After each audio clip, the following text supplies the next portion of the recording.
my favorite memory of Kaitlyn is like when you guys were gone and we were playing the Disney game, which I don't know what it's called.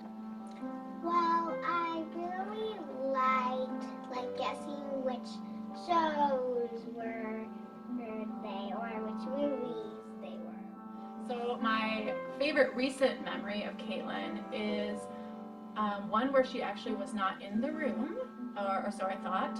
I was talking to Carl and Kim about musicals, obviously, because when you're with Carl enough, musicals come up. And we had talked about Hamilton, and obviously Kaitlyn came up in that, and then I had asked them, do you know if Kaitlyn has listened to Dear Evan Hansen, which is a musical that's come out in the last few years that I really like. And they didn't know, and the conversation kind of turned to other things, and then eventually they left, walked out of the sanctuary where we were talking, and as they're walking away, I get a text message, and it's from Kaitlyn. Do you listen to Dear Evan Hansen? And I'm looking around like, what's going on? Like, what's happening? Because she's nowhere to be seen. And I look up and I just see her, the top of her beautiful little blonde head in the media room, and she peeks her eyes over. And I go, do you listen to Dear Evan Hansen? She goes, I can't believe you listen to Dear Evan Hansen.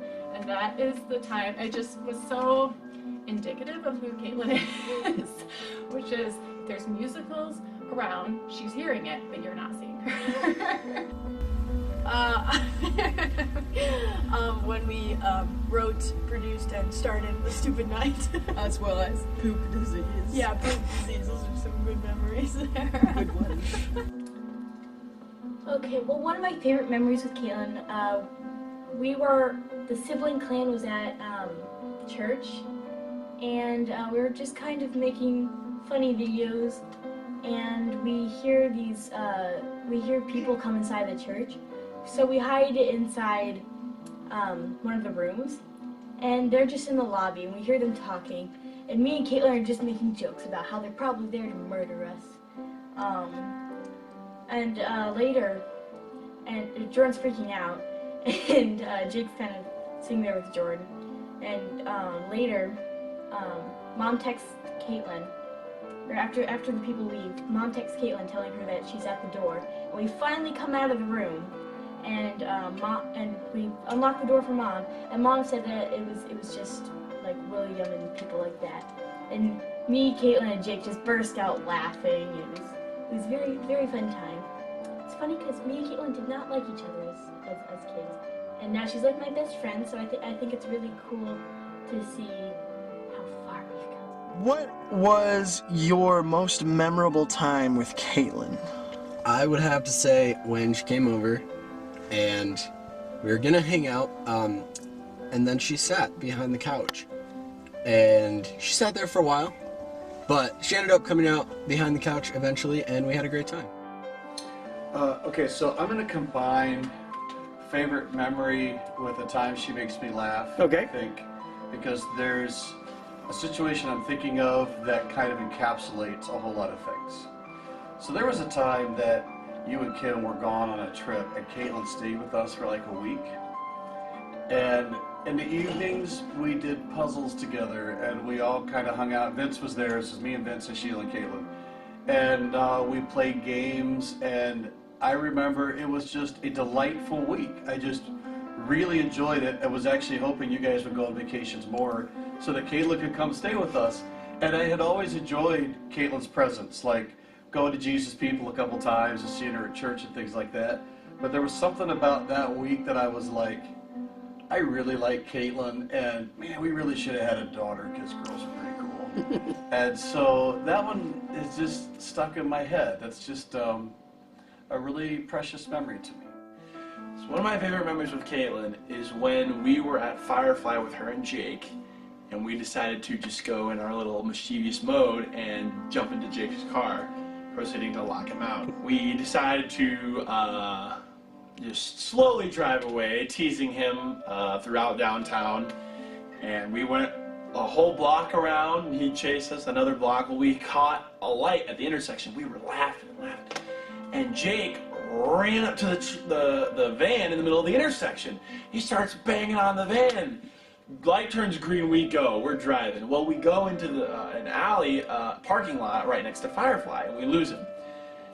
And then we're just laughing, and all of a sudden, this cop car rolls down into the parking lot, and he parks, and he's got his lights right on our car. And I was like, oh no, someone might think that Jake was trying to attack us in the intersection, so they called 911 or something. So I said, Kaitlyn, I said, he's got the light, I'm going to turn the lights on in the car, we're going to act very unsuspicious. So I said, eat Oreos.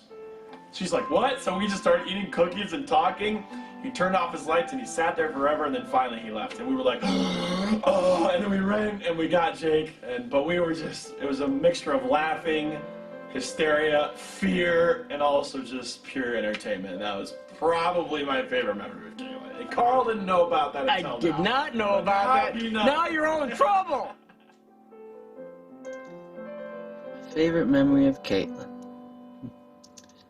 I think the one that I keep landing on is the immortal all-nighter at my house, in which we were up all night and we talked about random, I don't know what. Jake was there as well. I think he was napping in the background for most of it, or attempting to. And I learned the pat and the clap routine that goes with the song I'll Think of You As I Go, and all that they did with the Gusto peeps, and played a bunch of music on the keys and sang with each other. It was just really enjoyable, and it was rough in the morning, but very, very worth it. Slightly unconventional one, but there was a time after my final piano recital. We went to Fife Lake Inn, and Kaitlyn decided to record Father horribly mouthing the words to Dynamite with my awe-inspiring performance. And then she later subtly tilted the phone to me and was like, hey, post it on Facebook now. And I did. It was humiliating for everyone except for me. Then just after that we just bonded over just talk about how we were each other's best friends. And it felt like a team effort type thing, which is what we have been throughout all of life.